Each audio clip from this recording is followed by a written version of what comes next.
Download this code and get free GPT-4o from codegive.com, link in the description below. Sure. In this tutorial, I'll guide you through the basics of writing tests in Java using JUnit, which is one of the most widely used testing frameworks for Java applications. We'll cover how to set up a testing environment, write simple tests, and run them. ###tutorial, testing Java code with JUnit. #####1. Setting up your environment. To get started with JUnit, you need to have the following set up.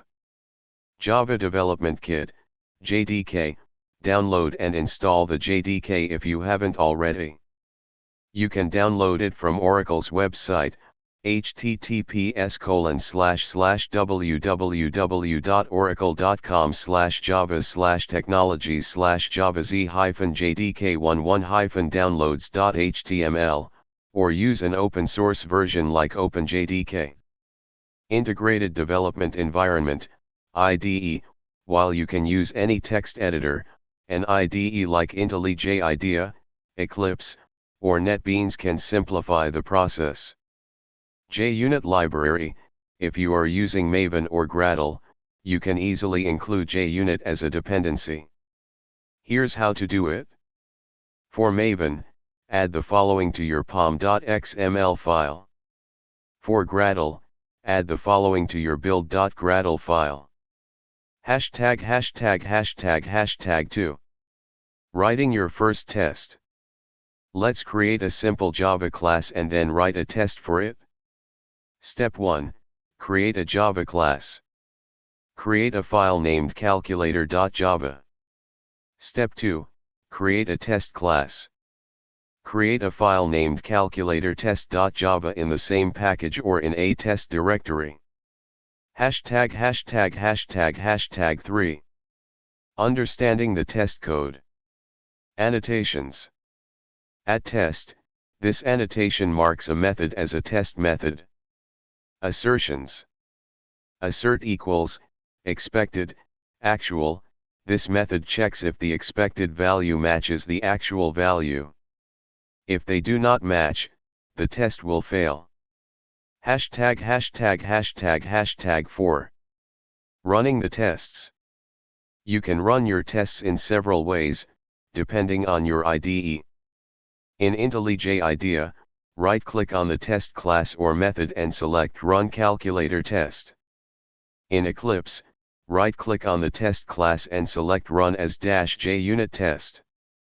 If you're using Maven, you can also run your tests from the command line using ####5. Interpreting results. If your tests pass, you will see a green bar in your IDE or a success message in the console. If a test fails, you will see a red bar or an error message indicating which test failed and why. ####6. Best practices for writing tests. Keep tests isolated. Each test should test a single feature. Use meaningful names. Name your test methods to describe what they verify. Test edge cases. Consider testing boundaries and exceptional cases. Use setup methods. For similar setup logic across multiple tests, use @before or @before each to create setup methods. ####conclusion. In this tutorial, you learned how to set up JUnit for testing Java applications, write simple tests, and run them. Writing tests is a crucial part of software development, helping ensure that your code behaves as expected and making it easier to maintain in the long run. Feel free to expand on this by exploring more advanced features of JUnit, such as parameterized tests or using mocks with Mockito. ###additional resources. JUnit for documentation, https://junit.org/junit4/javadoc/4.13.2/ Mockito documentation, https://site.mockito.org Effective unit testing, https://www.amazon.com/effective-unit-testing-guide-developers/dp/14842605664. This should give you a solid foundation to start testing your Java applications.